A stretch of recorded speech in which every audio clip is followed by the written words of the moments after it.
Estamos no mês de paternidade, né? E o título da mensagem nessa noite é uma pergunta para você refletir. É o seguinte: o que você quer? Um pai, um patrão ou um utilitário? Amém? Então eu quero ler 2 textos com vocês nesta noite. Eles não se correlacionam, eles não se complementam, mas eu vou fazer uma conexão deles dois na conclusão e vocês vão entender aquilo que o Senhor quer falar aos nossos corações nessa noite. Então, abra um santo livro, por favor, em Deuteronômio, capítulo 30, versículo 19.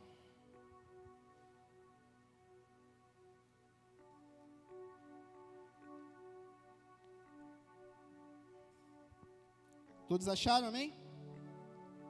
Eu estou lendo na Nova Versão Internacional, que diz assim: hoje invoco os céus e a terra como testemunhas contra vocês, de que coloquei diante de vocês a vida e a morte, a bênção e a maldição. Agora escolham a vida, para que vocês e os seus filhos vivam. Agora abre lá em Mateus, capítulo 25. Nós iremos ler dos versículos 31 ao 46. Todos acharam? Amém? Com misericórdia. Diz assim: quando o Filho do Homem vier em sua glória, com todos os anjos, assentar-se-á em seu trono na glória celestial. Todas as nações serão reunidas diante dele, e ele separará umas das outras, como o pastor separa ovelhas dos bodes. E colocará as ovelhas à sua direita e os bodes à sua esquerda. Então dirá aos que estiverem à sua direita: venham, benditos de meu Pai, recebam como herança o reino que lhe foi preparado desde a criação do mundo. Pois eu tive fome, e vocês me deram de comer. Tive sede, e vocês me deram de beber. Fui estrangeiro, e vocês me acolheram. Necessitei de roupas, e vocês me vestiram. Estive enfermo, e vocês cuidaram de mim. Estive preso, e vocês me visitaram.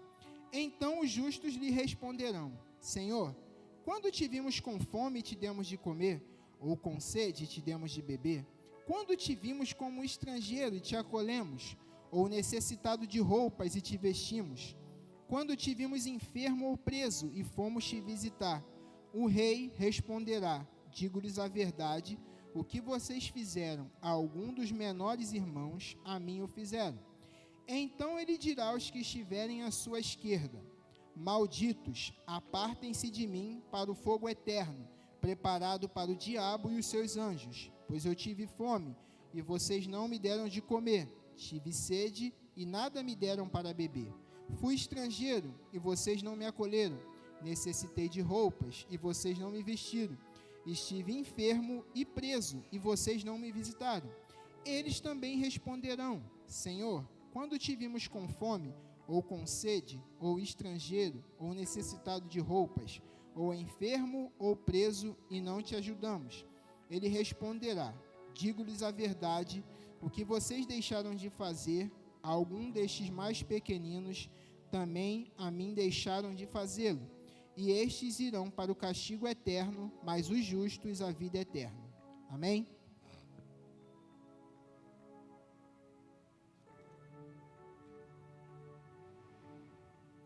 A minha oração é que o Espírito Santo fale por mim. Como você se relaciona com Deus é uma escolha sua. Deus, ele continua sendo Senhor, Pai, Todo-Poderoso, Eterno, Santo. Mas a maneira como você escolhe se relacionar com Ele é uma opção sua. E eu quero começar aqui na introdução falando de Deuteronômio 30, 19. Israel, depois de 400 anos de servidão no Egito, Deus levanta Moisés e envia as 10 pragas. Deus abre o Mar Vermelho. Agora Israel é liberto do cativeiro egípcio. Em Êxodo, a gente vê ali, narrando que Israel é sustentado no deserto com o maná, Deus envia codornizes, a água brota da rocha. Quando a gente chega em Levítico, que é chamado o livro das leis, Deus, através de Moisés, começa a dar as instruções para o seu povo. Em Números 13, Moisés envia os espias para espiar a terra, que nós que estamos lendo, sabemos que é Canaã, mas para eles nunca foi Canaã, para eles sempre foi a terra que mana leite e mel. E eles voltam com um relato, em Números 14, Deus dá a sentença para os murmuradores, dizendo, esses não herdarão a terra. Em Números 16, tem o levante de Corá, Datã e Abirão, mais 250 famílias contra Moisés. Moisés mansamente tentam dissuadir eles dessa rebelião, eles insistem, e diz a Bíblia que Moisés era o homem mais manso da terra, e ele calmamente disse, se morrer como morrem todos os homens, é porque Deus não me enviou. Então a terra se abre, traga Corá, Datã e Abirão, e mais as 250 famílias que com ele estavam. Em Números 12 também fala do questionamento de Miriam, sob a autoridade de Moisés. Moisés não ouviu, mas Deus ouviu, e Miriam fica leprosa. Atrasa a viagem em uma semana. Números 20, Moisés recebe a ordem do Senhor para falar a rocha. Ele já, por aqui com o povo, fere a rocha e Deus fala, tu não vai entrar porque não me santificou diante do povo. Quando a gente chega em Deuteronômio, estudiosos da palavra diz que é como se fosse a repetição das leis, a repetição e a conclusão das leis antes do povo entrar em Canaã, na terra prometida. E Moisés vai ser recolhido. Dali em diante, quem vai conduzir o povo vai ser Josué. E é interessante que em Deuteronômio 11, do versículo 26 e 28, Deus diz assim, ponho diante de ti a bênção e a maldição. A bênção quando vocês obedecerem os meus mandamentos, a maldição quando desobedecerem. Mas quando chega em Deuteronômio 30, 19, Deus fala, ponho diante de ti a vida e a morte, a bênção e a maldição. Deus dá a opção e ainda dá a dica. Fala assim, escolhe a vida, para que viva tu e a tua descendência, você e seus filhos. Mas isso daqui é óbvio. Se você parar um satanista lá fora e perguntar, tu quer a vida ou a morte? Tu quer bênção ou maldição? É óbvio que ele vai falar, eu quero a vida, eu quero a bênção. Tu chega para a gente de qualquer religião, tu quer ser abençoado ou tu quer ser amaldiçoado? Todo mundo vai responder, eu quero ser abençoado. Só que quando Deus fala, escolhe pois a vida, Deus não está falando simplesmente caminhar sobre a terra. A vida que Deus está falando é debaixo da obediência dos seus mandamentos, é debaixo da sua instrução e debaixo da sua direção. Daqui a pouco eu vou falar com vocês acerca de Mateus 25, tá? Eu não esqueci, fica tranquilo. Agora vamos um pouquinho entender a respeito dessas três opções. Eu falei um pai, um patrão e um utilitário. Vamos começar pelo terceiro. Existem pessoas que na caminhada se relacionam com Deus como se ele fosse um utilitário. Como assim? Eu preciso, não preciso mais. Quando eu precisar de novo, eu volto aqui. Tem gente que se relaciona com Deus assim. Está com uma dificuldade, resolvi. Casamento está ruim, voltou ao normal. Estou doente, estou bem, estou desempregado, vou para a campanha, arrumei emprego. Eu preciso, eu vou até ele. Não preciso, eu deixo para lá. Só para ilustrar, por exemplo, eu trabalho com pintura. De vez em quando eu uso a desempenadeira, mas eu não preciso mais dela. Ela não está aqui comigo. Quando eu precisar novamente, eu vou lá na caixa de ferramenta e pego.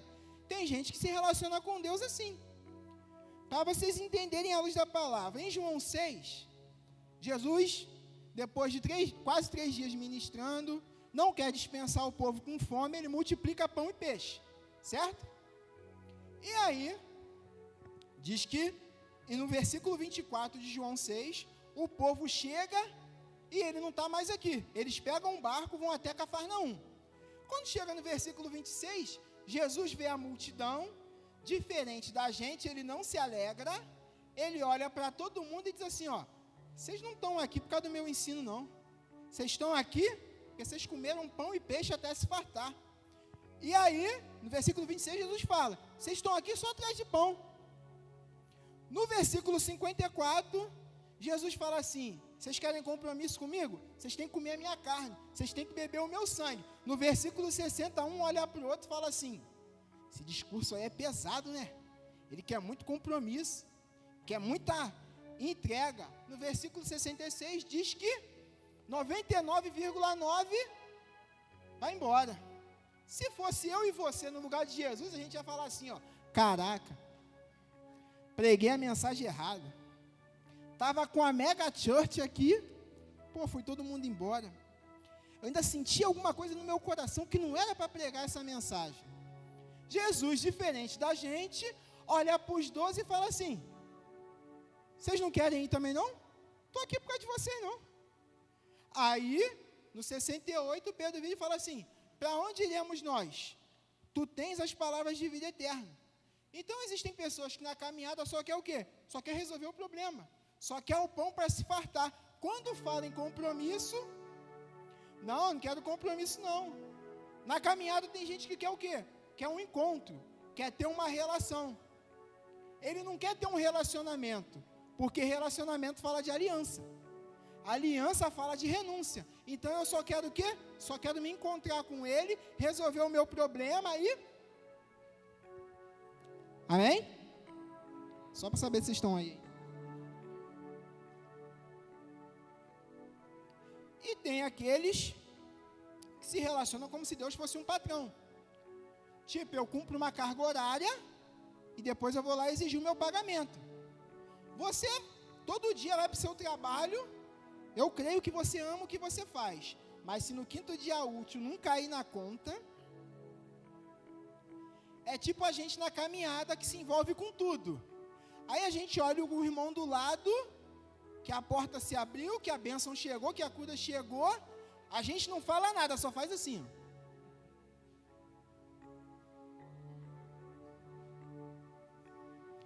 Aí o coração está assim, ó. O coração está assim, ó. No coração. Eu oro mais do que ele. Eu leio mais a Bíblia do que ele. Ele não é dizimista, que eu sei. Ele não oferta. E aí começa a cobrar.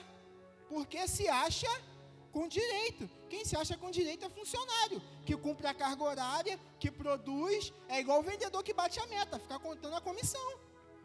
E na caminhada tem uns que infelizmente se relacionam assim. E se nós não vigiarmos, a gente deixa esse sentimento tomar o nosso coração.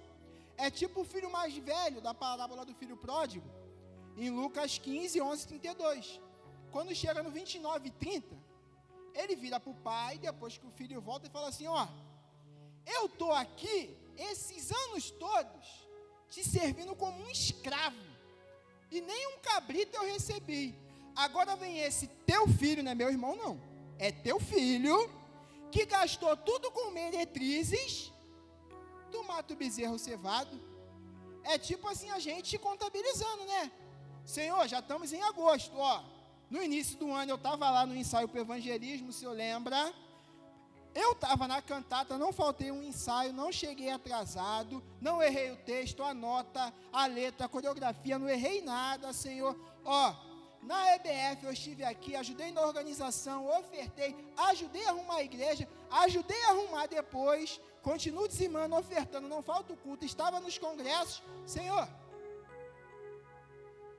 Pô, o outro aqui não está fazendo 10% do que eu estou fazendo.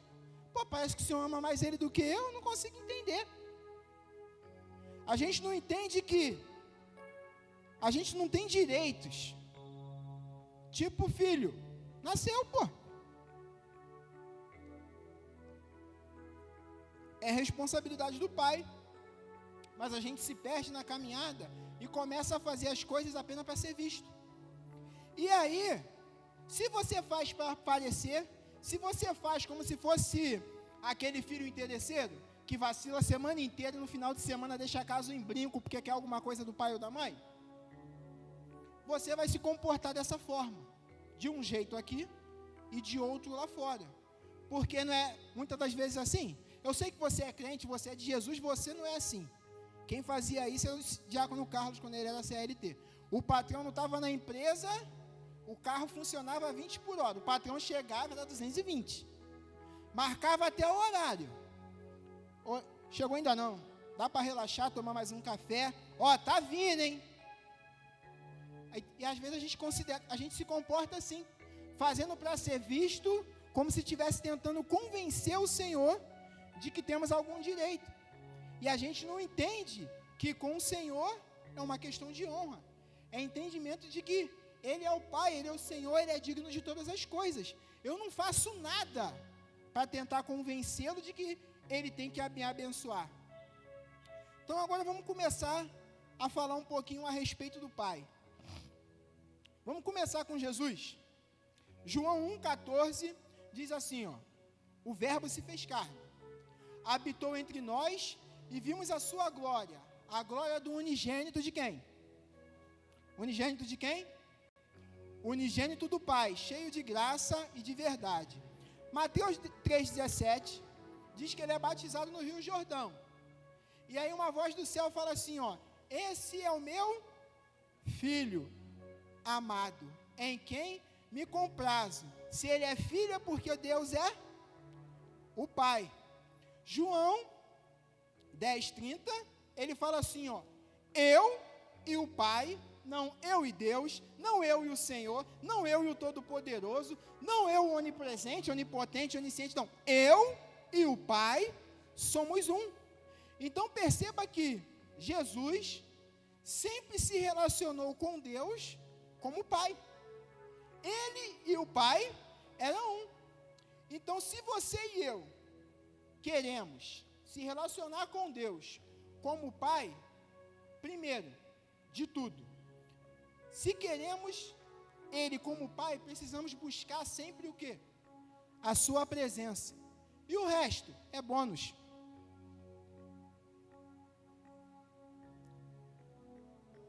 Carlos, você não quer ser abençoado? Você não quer prosperar?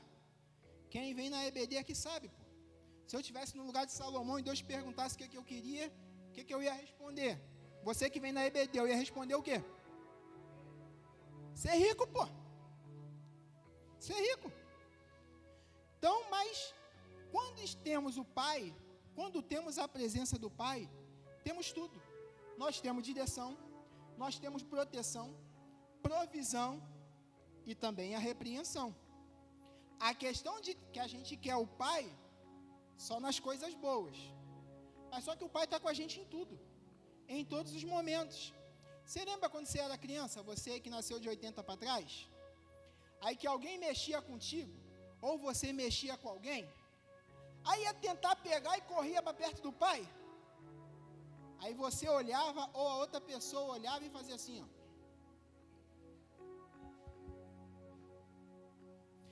Aí vinham os intercessores do capeta que chegava, vamos brincar ali, vamos para ali. Aí você se afastava e dava uma olhadinha, se afastava mais um pouquinho, estou na vista do Pai. E ele, vamos mais para lá, e você? Não, aqui tá bom. Por quê? Está sob os olhos do Pai, está sob a proteção do Pai, então ninguém toca em você na presença do Pai. Só que aí às vezes você se distraía, você esquecia, você se afastava, e a pessoa ia, e agora? E agora? Isso é nesse momento que a gente está com a guarda baixa, deixa de vigiar um pouquinho, aí a gente acaba se lascando um pouco, mas aí a gente volta, e o Pai fala, o que aconteceu? A gente já fizeram isso comigo. O Pai vai lá resolver o problema, vai lá comprar o barulho. Então eu separei aqui só algumas referências do Novo Testamento para você entender, ó, Efésios 4:6, a primeira parte diz assim, ó: um só Deus e Pai de todos. 1 Coríntios 8:6, todavia para nós há um só Deus, o Pai, de quem é tudo e para quem nós vivemos. Em Mateus 26, 36 ao 46, e Lucas 22, 39 ao 46, quando Jesus está no Getsemane, como é que ele orou? Pai, se possível for, afasta de mim esse cálice. Ele não falou com Deus, ele não falou com o Senhor, ele estava sempre falando com quem? A oração modelo, aquele que ele nos ensinou, começa como? Como? Pai nosso. Então, por mais que ele seja soberano, com um pensamento ele te apaga da história, ele estala o dedo e tu não existe mais, mesmo assim, ele te ama, ele me ama como filho. Então, acontece o seguinte, que somos nós que escolhemos um outro estilo de vida. O que acontece? Agora vamos voltar lá para Mateus 25. Jesus, ele fala que naquele grande dia, ele vai falar para os justos assim: vinde bendito do meu Pai, tive fome e me deram de comer, tive sede e me deram de beber, tive nu e me vestiram, tive preso, tive enfermo, vocês me visitaram. Diz a Bíblia que os justos vão falar assim: Senhor, quando que a gente te viu nessa situação que a gente fez isso? Traduzir para vocês essa pergunta. Eu estava tão na presença do Pai, o amor dele inundava o meu coração, eu estava tão cheio do Espírito Santo, que sempre foi natural isso para mim. Eu não vi o Senhor. E diz a Bíblia que Jesus vai dizer o quê? Quando vocês fizeram a um dos pequeninos, a mim me fizeram. Já os ímpios vai falar assim: Senhor, quando te vimos nessa situação e não te atendemos? Traduzindo, se nós soubéssemos que era o Senhor, a gente tinha feito, porque a gente só faz mediante a recompensa, e a gente olha para quem a gente quer fazer, a gente não quer fazer para qualquer um, pô. Se nós soubéssemos que era o Senhor, a gente tinha feito. Então aqui a gente tem uma noção do que vai ser naquele dia. E Mateus 25 e Deuteronômio 30, 19, eu queria fazer essa correlação com vocês do seguinte. Ele começa falando da parábola das 10 virgens. As nécias e as prudentes. As prudentes escolheram levar azeite em reserva. As loucas não. Depois ele fala da parábola dos talentos, aonde 2 escolheram multiplicar e 1 escolheu não fazer nada. E aqui ele está falando daqueles que conheceram ele, mas uns escolheram obedecer, outros escolheram não obedecer. E na nossa caminhada, nós escolhemos. Eu sei, eu respeito todas as ciências, psicologia, psicanálise, psiquiatria, tudo aí que tiver.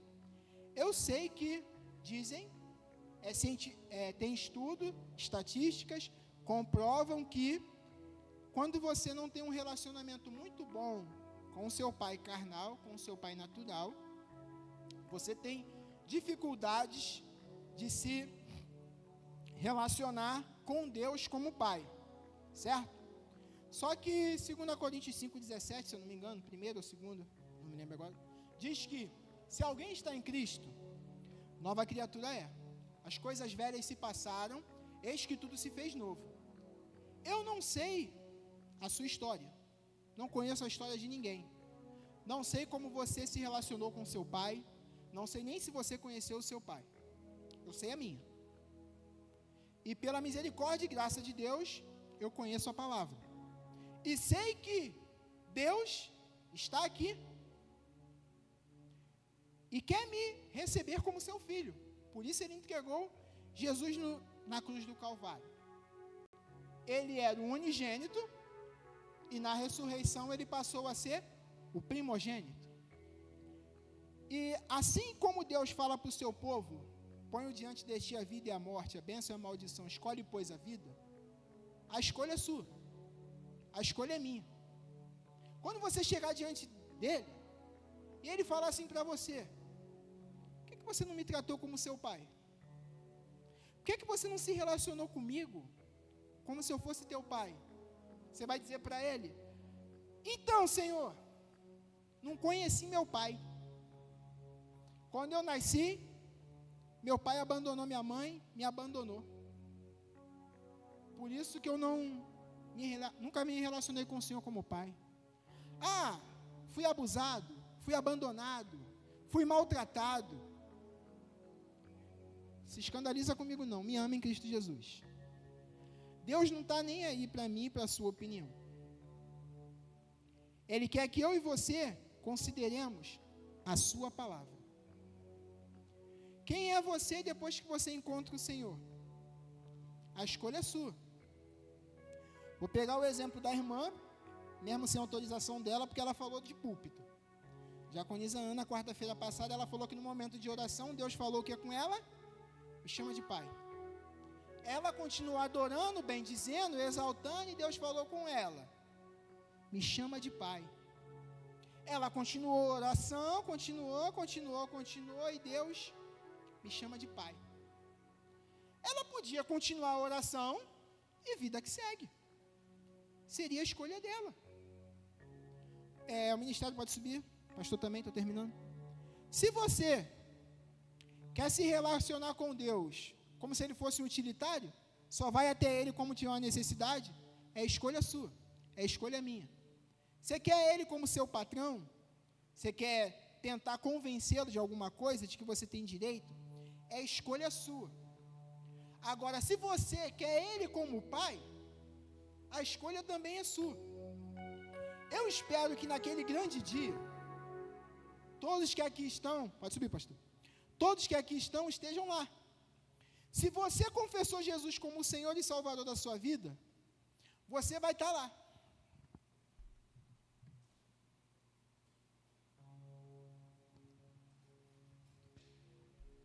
E naquele grande dia, você não vai ouvir: vinde, meu pastor, vinde, minha pastora, vinde, baterista, vinde, diáconos, vinde, pessoal da mídia, vinde, irmãos que não faltavam culto, vinde, dizimistas, ofertantes, vinde, apóstolo. Você não vai ouvir isso. Eu creio que você vai estar lá. Eu creio que eu vou estar lá.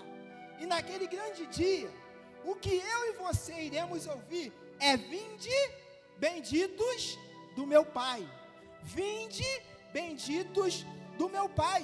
Não importa como você o tratou, ele vai sempre te tratar como filho. Naquele grande dia, ele está olhando para você como um filho. É por isso que ele vai dizer: vinde, benditos do meu Pai. Se você quer ele como utilitário, como um patrão, a escolha é sua, a escolha é minha. Mas eu espero, em nome de Jesus, que todos os dias você olhe para ele e diga: paizinho querido. Amém? Deus abençoe. Aleluia. Dá uma salva de palmas ao Senhor.